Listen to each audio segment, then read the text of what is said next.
Arkham Origins marked the first time where an Arkham game allowed you to play as a Predator in more ways than one, because in this game, Deathstroke was finally made a playable character. Sadly, he was only ever playable in challenge maps, but what if that wasn't the case? What if I found a way to bring him into the main game? Can you beat Batman Arkham Origins as Deathstroke? To do this, I made use of two console commands. First, I used the suicide command to bring myself to the death screen, at which point I would enter this command to load back in as Deathstroke. I do want to emphasize that doing this anytime other than when the game is loading will crash it, and it's much harder to time on a loading screen than on a death screen. If you want to know how to install and use the command console for yourself, check out this video by Mr. Just Arkham Games. The link will be in the description. The rules for this challenge are simple. I must always play as Deathstroke, only changing back to Batman if there's no way for me to progress. Normally, I would try to glitch my way through any sections that aren't possible, but to go ahead and spoil it now, I fail this challenge so many times that it would just be unreasonable to spend any amount of time skipping even a quarter of the failures. And lastly, I will be attempting the side missions of Mad Hatter, Shiva, Deadshot, Bird, and Anarchy, since they're all pretty unique missions that I wanted to be able to check out as Deathstroke. Now with all that out of the way, let's get into the challenge.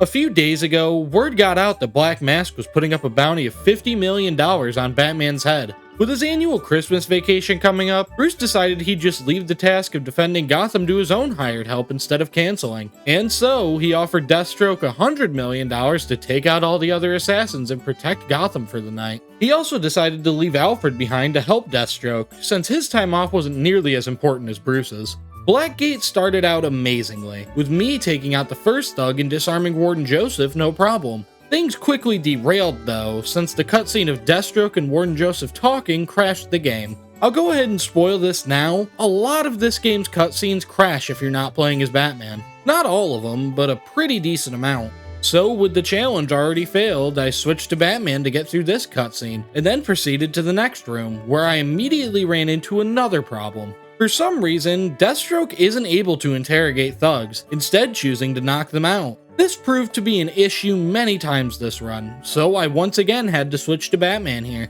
The rest of Blackgate was a mixed bag. The cutscene that triggers after exploding this ceiling crashed the game, but surprisingly enough, neither exploding this wall or watching the execution chamber cutscene did the same. Exploding this wall actually had an interesting effect, since for some reason this thug didn't go down from it. I did still knock him out on my own though. The cutscene with the crashed drone crashed the game once again, and with that I was on to the first boss fight of the run, Killer Croc.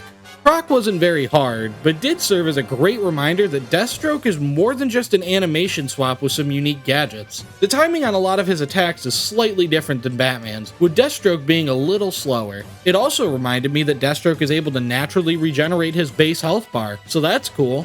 The ballistic staff was able to explode the propane tanks Croc picked up, so 3 explosions later and I was off to the Batcave.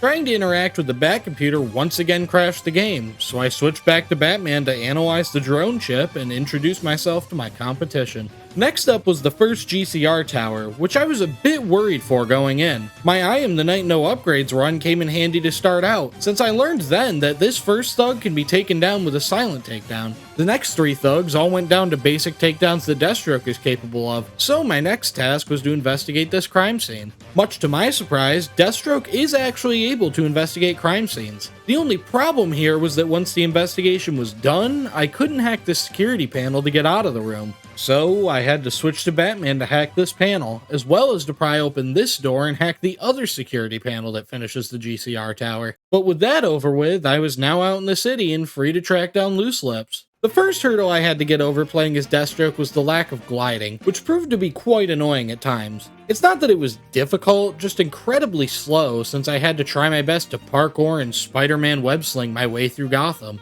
But I eventually made it to Loose Lips, took out all the thugs at the weapons deal, and was reminded that Deathstroke can interrogate people. After using Batman to get through this and open the cryptographic sequencer, I headed to the second GCR tower where I successfully took out all of the thugs before yet again switching back to Batman to progress. Despite the ballistic staff being able to be electrified, there wasn't any angle I could reach that would allow me to hit the fuse box with it. And even if I did, Deathstroke wouldn't be able to open this door, hack the security panel to unlock the tower, or use the cryptographic sequencer to track Penguin's radio signals. Speaking of Penguin's radio signals, both of these computers are impossible to hack as well, since Deathstroke just freezes in place after trying to hack them since he doesn't have the cryptographic sequencer. With Penguin's computers hacked, I headed to the final offer to face the man himself. The Predator encounter outside was the same as always, with me just using the grapple gun to pull everyone off ledges. The few fights leading to the boiler deck were nothing special, so once I got there, I pulled the pipe open, dropped down, and was ready to face the second boss of the run,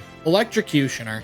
And as ashamed as I am to say it, I am now officially the first person to ever lose to Electrocutioner, because trying to knock him out as Deathstroke crashes the game as soon as you're given control again.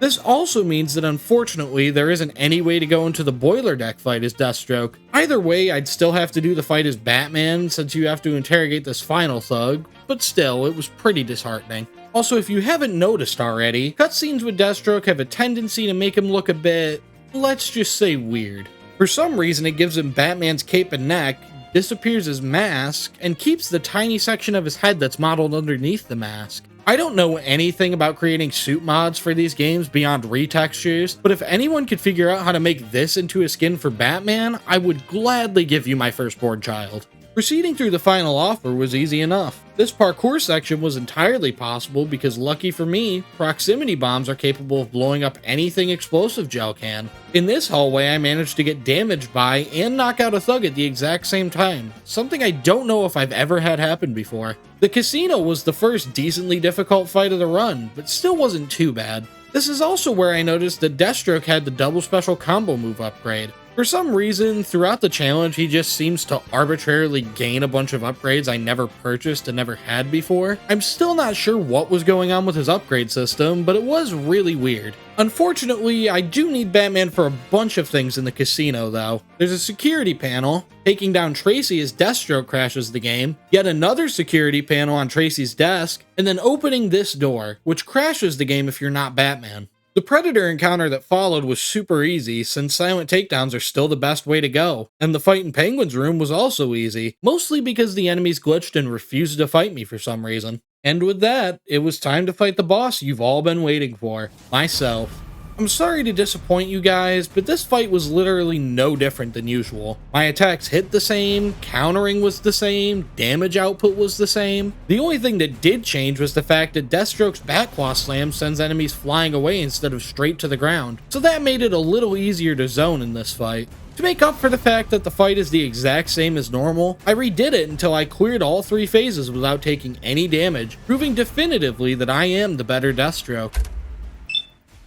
Come to think of it, where did this one even come from? Probably best not to think too much about that. I still have a long night ahead of me. With Deathstroke down, I watched the game crash as I dared to try and acquire a gadget as anyone other than Batman. So I had to fight Deathstroke all over again as Batman, this time doing it without taking any damage on my first try. With the remote claw acquired, it was time to head over to Lacey Towers to investigate a murder. Batman was once again needed to hack the police comms with the cryptographic sequencer, but once inside I managed to finish the entire crime scene with Deathstroke. Unfortunately, doing so crashed the game, meaning I had to switch to Batman to progress. I may as well have never bothered switching back to Deathstroke afterwards though, because I was once again sent to my desktop upon trying to grab the most useful gadget of the entire series. For some reason, I was automatically switched back to Batman upon fast traveling both to and from the Batcave, so that was strange. At the GCPD, I decided to kill most of the cops on the roof by pulling them off this ledge, which for some reason doesn't have an invisible wall.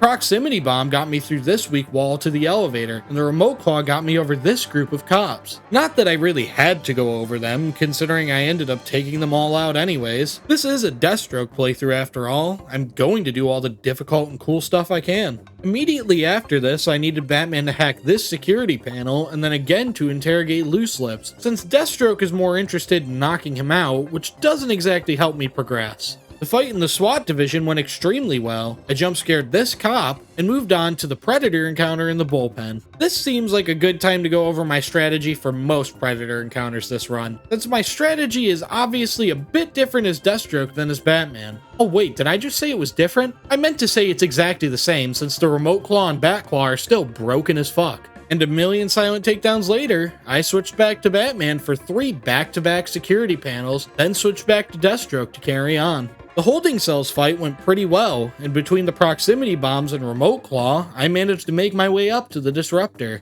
As I'm sure you've already guessed, trying to pick it up as Deathstroke crashes the game, so I had to switch to Batman yet again to collect it. I couldn't switch back to Deathstroke yet though, because immediately after this I needed Batman to disrupt this jammer and then hack the security panel, leading me to the second holding cells fight. This fight went extremely well until I accidentally hit an armored thug and then got hit, but aside from that small mistake, the fight was perfect. I once again had to switch back to Batman to disrupt this jammer and hack the security panel, but I was able to save the game and switch back to Deathstroke before entering the server room. Here I ran into Barbara Gordon, but luckily the GCPD officers knew how dangerous it was to leave Deathstroke alone with a minor, and so they intervened. The game itself intervened too, since it once again crashed once the cutscene ended. Since the game saves here, I was able to just reload the checkpoint to start as Deathstroke immediately after the cutscene. I stayed back to take out all the armed officers, a task that was a lot easier than I expected thanks to my ability to tank damage. I once again needed Batman to hack a security panel in the shooting range, but from here I didn't need Batman for anything else in the GCPD. The cutscenes that follow didn't crash the game for some reason, meaning I was free to talk to Gordon, who wasn't the happiest to see Batman had hired an infamous killer to take his place for the night.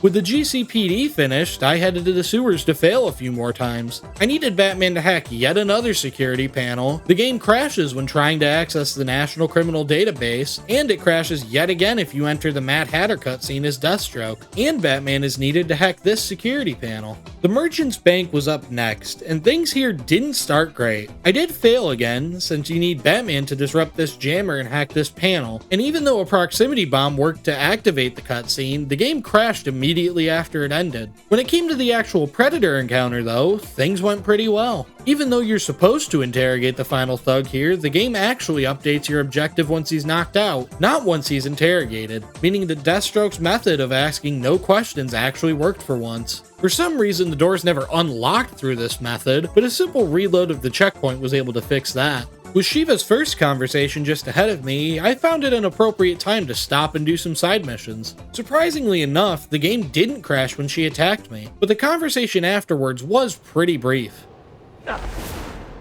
After that, I decided it was time to pay Mad Hatter a visit, and this side mission didn't go the greatest. Getting inside and to him was easy enough, since the only thing you need to do is grapple this vent cover off. The problem started immediately after this though, since talking to Mad Hatter's Deathstroke crashed the game. Trying to spawn in as Deathstroke after entering Wonderland also crashed the game, so I had to go through Wonderland as Batman until the game finally saved in this mirror room. The side mission from here went fairly well until I reached this point, where you're supposed to use the Remote Claw zipline to break through this card. Even though Deathstroke is literally the owner of the Remote Claw, he for some reason is completely unable to zipline it outside of very weird circumstances. This isn't even a bug from what I can tell, since the only other times I got it to work was in a scripted segment later on in the game, and for some reason in the boiler deck. I tried to find a clever way to drop or jump onto the bridge of cards, but unfortunately the only way to progress is to use Batman here. The rest of Wonderland is entirely possible as Deathstroke though. You'll notice I said the rest of Wonderland and not the rest of the side mission, because as one more punch to the Deathstroke was able to use the reverse batarang on Mad Hatter, but the game crashed upon doing so.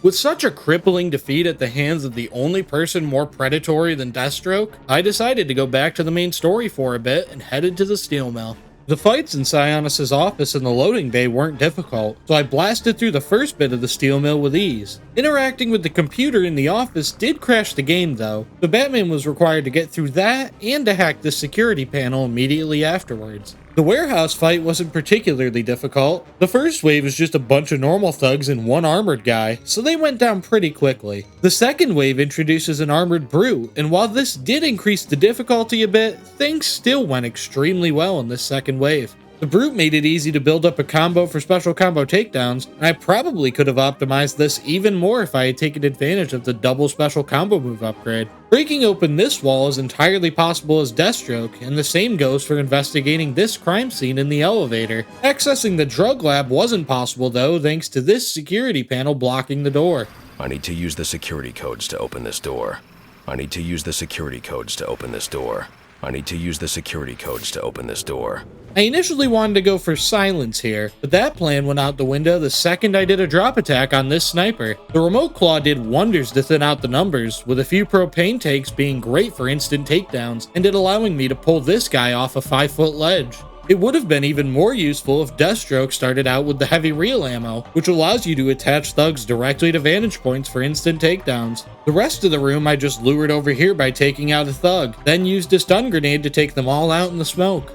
Surprisingly enough, absolutely nothing to do with Copperhead crashed the game. Despite all the special animations and other things you're forced to do, the game never once crashed when it came to this entire sequence. Her poison did make me hallucinate Alfred telling me some basic information though. You're this city's savior, and for what? Weighing the family's hard-earned fortune on these frivolous nightly escapades. You're not a Wayne, not the spoiled, wasteful disappointment of a Wayne at that. As for Copperhead's actual boss fight, there wasn't really any difference from how it normally is. Just run around, taking out her weird clones and getting hit a million times because there's no way any reasonable person can ever see the difference between a normal attack and a blade attack. After finally getting my hands on the antidote and injecting it straight into my non-existent neck, I made swift work of Copperhead and then locked her up. On my way out of the steel mill, I discovered that proximity bombs can't be used to destroy drug canisters. This means that unfortunately, the Black Mask side mission can't even be started as Deathstroke. It's not like his boss fight is anything special anyways, so we aren't missing out on much. I decided that since I'm already close, I'd go and deal with Deadshot before heading to the Royal Hotel. Activating the cutscene where the helicopter spots you crashed the game, but the subsequent investigation was entirely possible as Deathstroke. I did need to switch to Batman right at the end though, since you have to use the cryptographic sequencer to trace the radio signal left on Deadshot's bullet. With all that done, it was time to fight Deadshot though. Oh, that's weird, it didn't crash like that last time I entered here as Deathstroke. Maybe if I just enter and then switch to Deathstroke once I'm inside? Yeah, for whatever reason, the game always crashes if you enter the Merchant's Bank to fight Deadshot as anyone other than Batman. And believe me, I tried every method you could think of. It doesn't matter when you load in the new character or anything else, it just crashes. So unfortunately, Deadshot is impossible to even attempt, let alone defeat. Since Deadshot was a bust, I decided to go after Shiva and save the first hostage. The remote claw is the only gadget necessary for this side mission, and this animation didn't crash the game, so saving the first hostage was no problem. I scanned the blood left behind and followed the trail to Shiva, who once again initiated the briefest conversation of all time.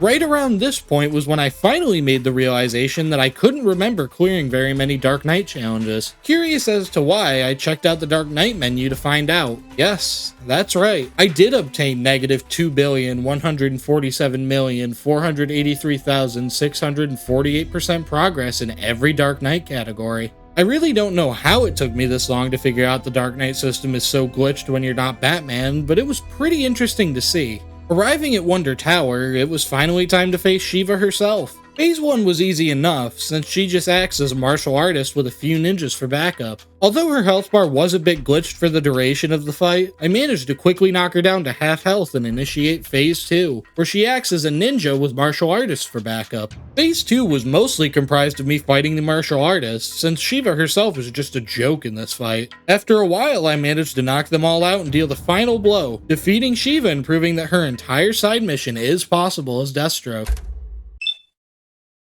The Royal Hotel was up next, and this entire section was quite interesting. Fighting my way inside wasn't too difficult, especially since I at some point unlocked double special combo move, free flow focused, and multi-ground takedown. I did unfortunately run into some trouble with this security panel though. To open this gate to the elevator, you have to press this button. This is supposed to be done by hacking this panel, turning off the electricity with a batarang, and using the remote claw to climb up to the button. Luckily, the button can be pressed from the outside, negating the need to hack the panel. Unluckily, this is only possible using the insanely broken keyboard and mouse gliding, so it's completely out of the question here. For the hotel lobby predator encounter, I either performed ground takedowns or knocked thugs off ledges, perfectly showcased by this pile of 4 bodies right at the end. Batman was once again needed to hack this security panel, and surprise surprise, the game crashed when the cutscene where the shot gloves are obtained initiates. Speaking of the shot gloves though, these were the new cryptographic sequencer, since they're a relatively useless thing on their own that causes me to constantly fail the challenge because of scripted uses.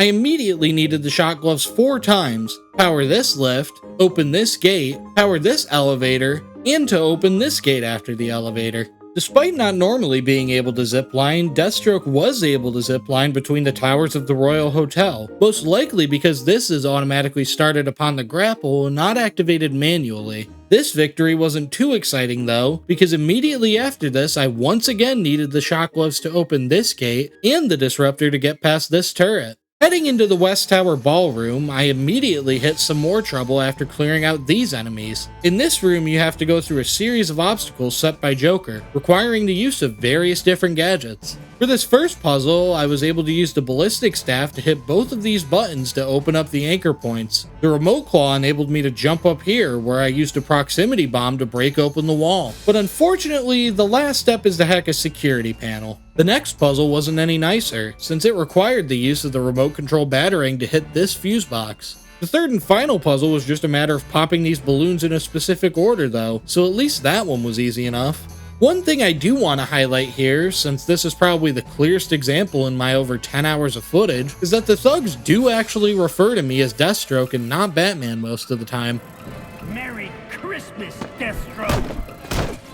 The proximity bomb managed to blow up this wooden wall, and surprisingly the cutscene that followed didn't crash the game. Next up was the disarming of Joker's bomb, which did unfortunately require the shot gloves to access and the cryptographic sequencer to disarm. The game glitched after dismounting the helicopter and I never spawned in, which was super weird since I was still playing as Batman at this point. In any case, I respawned as Deathstroke and was able to complete the fight as normal. All that stood between me and Bane at this point was the Predator encounter in the swimming pool. A silent takedown, propane tank, and a few ground takedowns got me through the first half of the group. But things got a little tricky once the mines and the gargoyles were activated, or at least that's what you'd figure. 2 quick great takedowns lured these last 2 thugs down, and a stun grenade gave me enough cover to take them both out. Batman is unfortunately needed to hack this security panel to the elevator. It is, however, possible to switch to Deathstroke and punch Joker around without the game crashing, so that was pretty cool. And with that, it was finally time to face Bane himself. Phase 1 wasn't too difficult, but I did struggle a little bit. I can't tell if he's attacking faster, if Deathstroke stuns slower, or if I just suck at the game, but I got hit quite a few times while trying to set up a beatdown. I think it's the second one, since in this clip I got hit in the middle of the third stun.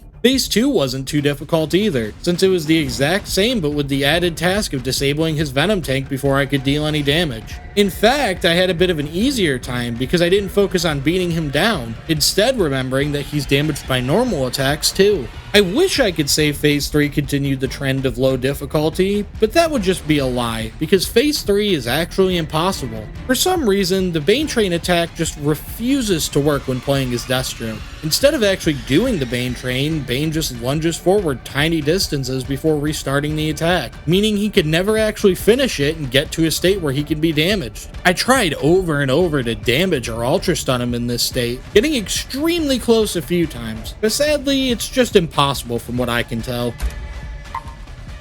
Joker's section was also a failure, since trying to switch to Deathstroke in the comedy club crashes the game, and the game never saves after becoming Red Hood. Back at the Batcave, I managed to get through every cutscene without the game crashing, but unfortunately I couldn't grab the glue grenade without Batman. Well, before you leave, I've run some tests on the compound you found at your bars. Looks like a match for your globular projectile for non-lethal restraint. You mean the grenade? Indeed. The resin has finished curing, You must be eat, sir. This wasn't the only unfortunate thing to happen here, though, as Deathstroke and Alfred got into a bit of a fight. Stop, Master Bone. What are you? I will not in good conscience allow you to go. You're not some young man with a trust fund and too much anger. You're a hardened vigilante. Alfred, who do you see when you look at me? The boy whose shoes you used to tie every morning? The teenager I date? While you are here every night, I am out there. I am predatory. Maybe. No, not maybe. I am. That is why they hired me. Because I am for hire. So no, Alfred, I am not in over my head. Tonight will not be my end, but it will be theirs. Fast traveling out of the Batcave didn't crash the game this time, mainly because the game forcibly turned me back into Batman for some reason. And as if that argument with Alfred wasn't bad enough, it was time to fail the challenge 5 more times. To get to the morgue, I had to use Batman to glue grenade these steam pipes, clear this gap by gliding because Deathstroke can't jump far enough, glue grenade even more steam pipes, hack this security panel, investigate the crime scene because the game doesn't save after entering the morgue, and glue grenade this steam pipe again, since it automatically reopens once the game reloads. I did manage to skip a few glue grenade uses by heading through the holding cells and then bullpen, leaving through the roof access you used to enter the GCPD earlier in the game. Bane's HQ didn't go much better. The farthest Deathstroke can get is through this fight and blowing up this weak wall, although I accidentally found out that blowing it up is apparently optional. After that, Batman is needed to go through this tunnel, get ambushed at this door, and pry open this final door, since Deathstroke isn't able to open these for some reason. On the way out of Bane's HQ, I once again needed Batman to cross the tunnel and then again to hack Firefly's comms with the cryptographic sequencer. Next up was the Pioneer's Bridge, but before getting to that, I want to go over the rest of the side missions. I actually did the rest of these after beating the main story, but it works better for the video to just put them here. First up was Bird, whose side mission didn't go the greatest. It starts with a massive crime in progress, which I had to stop and then interrogate the last remaining thug. Since Deathstroke doesn't like interrogating people, Batman had to be used here. This was true for the second crime in progress as well. Bird's fight was a weird one too, since even though I could fight and defeat him as Deathstroke, taking him down didn't end the side mission. His health bar stays on screen and I was completely unable to grapple up to leave the building. This is because Bird is supposed to be interrogated instead of just being knocked out, meaning that all 3 failure points of his side mission are a result of being unable to interrogate. Anarchy was the only side mission left, and I'm happy to say it's completely possible. The bombs are just a matter of traversing across Gotham, taking out a few thugs, and then disarming them, and there's plenty of time to get all that done even without gliding. Anarchy's boss fight wasn't anything difficult either. The first part was just fighting a group of thugs, the second phase was the same thing except this time he occasionally threw Molotovs, and in the third phase he was just like any other thug other than his health bar. So I took him down with ease and was finally done with the major side missions for this run, allowing me to return to the main story. The Pioneer's Bridge was a very mixed bag. Immediately after getting inside, I needed Batman to open up this gate. This was followed by needing the shock gloves to raise this elevator and the glue grenade to stop these steam pipes blocking the way forward. The boiler room predator encounter was super easy, with the Batclaw and Remote Claw doing most of the heavy lifting. It didn't matter here that I couldn't interrogate the final thug, since the objective updates once he's knocked out and not once he's interrogated. I did unfortunately need the cryptographic sequencer to disarm the bomb though, which is true for all 3 of them. Continuing through the bridge, Batman was once again needed to raise an elevator using the shock gloves. The game also crashes if you try to free Brandon while playing as Deathstroke, so he was necessary here too. It was never Sionis. The Joker put up the bounty, and now he's behind bars. I heard, but I still gotta.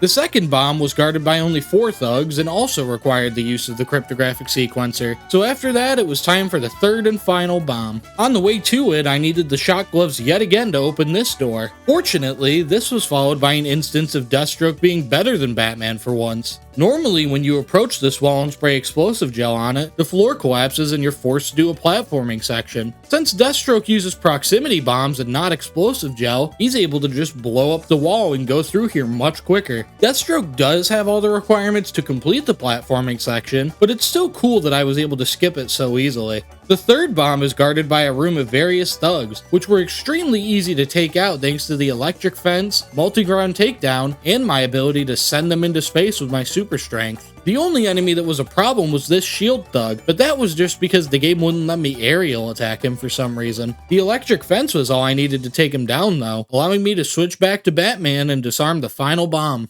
The shock gloves were once again needed to open this door to the train station as well as this one leading out of the train station. It was finally time to face the third to last boss of the run, Firefly. And as you may have been able to guess, this fight was hardly any different from normal. The glue grenade isn't required to beat Firefly, it just makes the fight a lot easier. So with some dodging and spamming of the ballistic staff, I was able to whittle down his health enough to hit him around with the grapple gun a few times, easily getting through the fight. I did somehow forget to counter this attack, causing me to die during a cutscene, but on my next attempt I countered both of Firefly's last two attacks, took him down with the glue grenade Deathstroke apparently has but refuses to let me use on steam pipes, and had a friendly chat with Gordon. You didn't listen. I'm not big on wanting men. I'm not big on taking cops from cops. I should have gotten to that last bomb. And I should have given you access, but between the two of us, we covered it pretty well.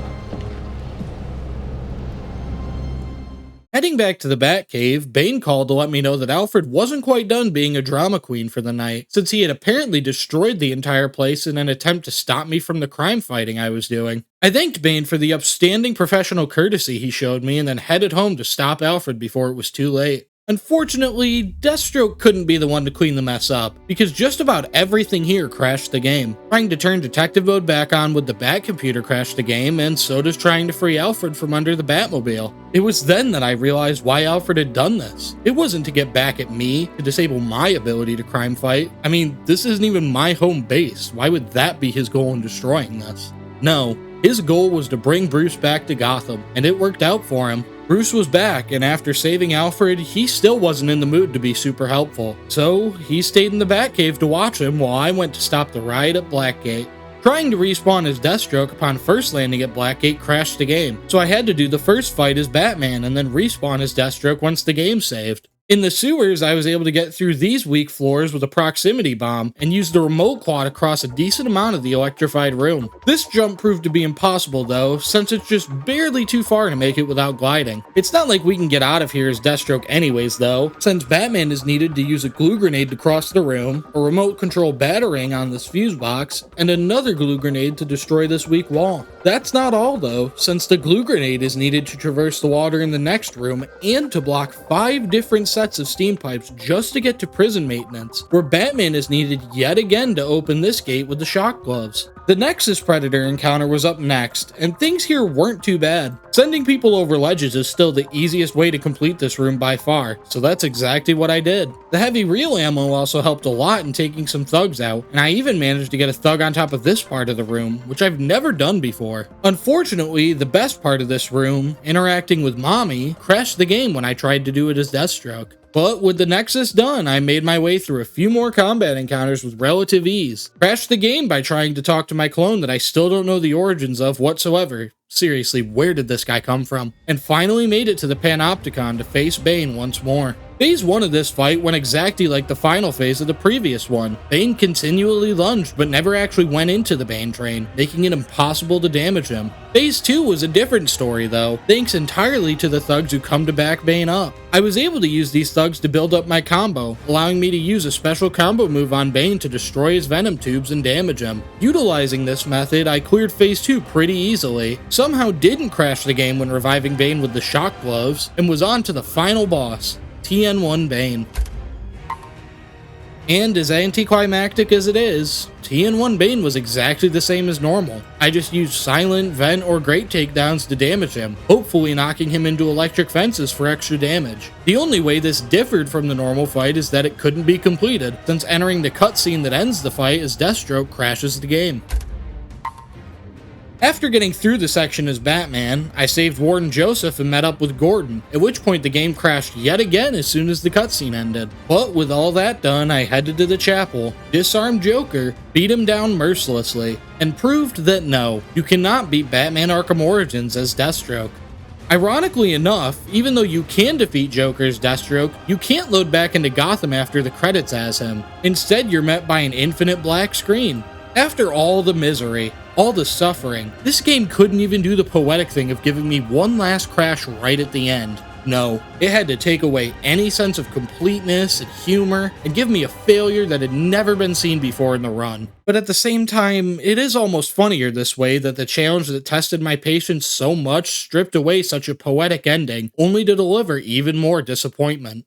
For a breakdown of all the failures this run had, there were 35 cryptographic sequencer uses, 14 glue grenades, 12 shock glove uses, 7 interrogations, 4 disruptor uses, 31 game crashes, and 19 other miscellaneous failures, for a grand total of 122 failures across the entire run.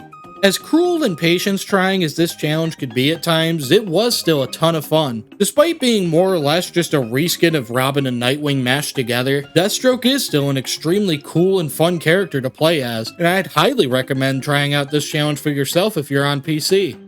If you made it this far in the video, thank you. Please like, comment, subscribe, or even consider becoming a channel member. Special thank you to channel members TJ Tracker and Raven Coleman. That's all I've got for now. See ya.